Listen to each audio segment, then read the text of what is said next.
معزز والدین، اساتذہ کرام اور پیارے بچوں، السلام علیکم۔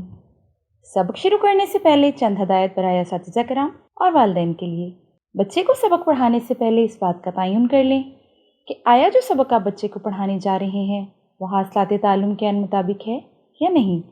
اس سبق کی تکمیل کے بعد طلبہ اس قابل ہو جائیں گے کہ وہ نظم کا مفہوم سمجھتے ہوئے لے اور آہنگ کے ساتھ پڑھ سکیں، کسی نظم کہانی یا واقعے کو سن کر خاص خاص نکات بیان کر سکیں، نظم و نثر، بلند خوانی، خاموش مطالعہ پڑھ کر سوالات کے جوابات دے سکیں، شعر یا نظم پڑھ کر اس کا مفہوم لکھ سکیں، موبائل، ٹیب، کمپیوٹر یا انٹرنیٹ وغیرہ کی مدد سے نظم و نثر پڑھ سکیں، جماعت، اسکول کی اسمبلی، بزم ادب یا باہمی گفتگو میں اپنے خیالات کو اعتماد کے ساتھ پیش کر سکیں، بچوں کے رسائل اور اخبارات سے اپنی پسند کی تحریر منتخب کر سکیں۔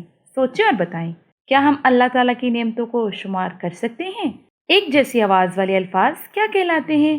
کیا آپ جانتے ہیں اللہ تعالیٰ نے کن ہو جا فرمایا اور کائنات تخلیق ہو گئی؟ انسان، حیوان، چرند پرند، پودے اور درخت سب اللہ تعالیٰ کی حمد و ثنا بیان کرتے ہیں۔ برائے اساتذہ کرام، تدریسی مقاصد کے حصول کو یقینی بنانے کے لیے ہر سبق کے آغاز میں حاصلات تعلم درج ہیں۔ طلباء کی آمادگی کے لیے سبق پڑھانے سے پہلے سوچیں اور بتائیں کہ عنوان سے سوالات اور کیا آپ جانتے کہ عنوان سے اضافی معلومات فراہم کی گئی ہیں؟ سبق کی تفہیم کو پرکھنے اور طلباء کی توجہ برقرار رکھنے کے لیے مطالعہ کے دوران ٹھہریں اور بتائیں کہ عنوان سے بھی سوالات شامل کر دیے گئے ہیں۔ اب بڑھتے ہیں اپنے سبق کی طرف۔ آج کا ہمارا سبق ہے حمد باری تعالیٰ۔ خاص الفاظ میں شامل ہے مہک، جمایا، جگنو، جھکانا، لو لگانا۔ شروع کرتے ہیں اپنا سبق۔ سب سے پہلے ہم سبق کی بلند خوانی کریں گے اور پھر کریں گے اس کی مشق کو۔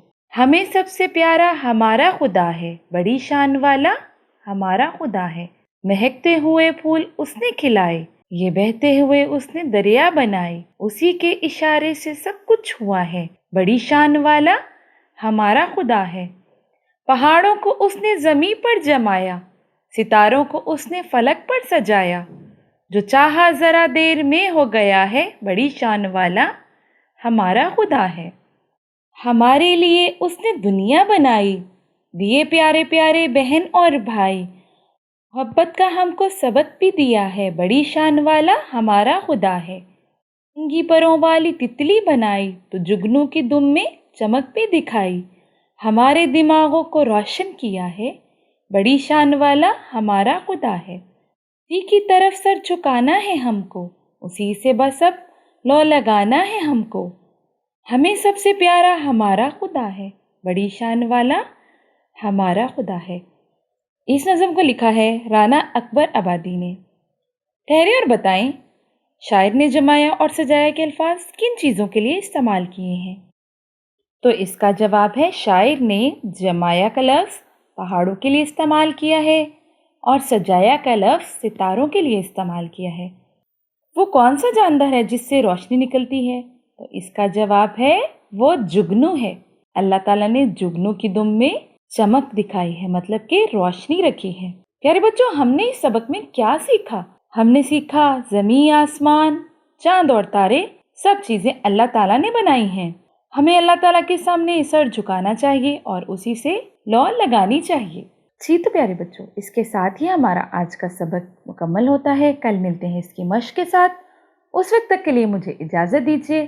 اپنا بہت سارا خیال رکھیے گا۔ اللہ حافظ۔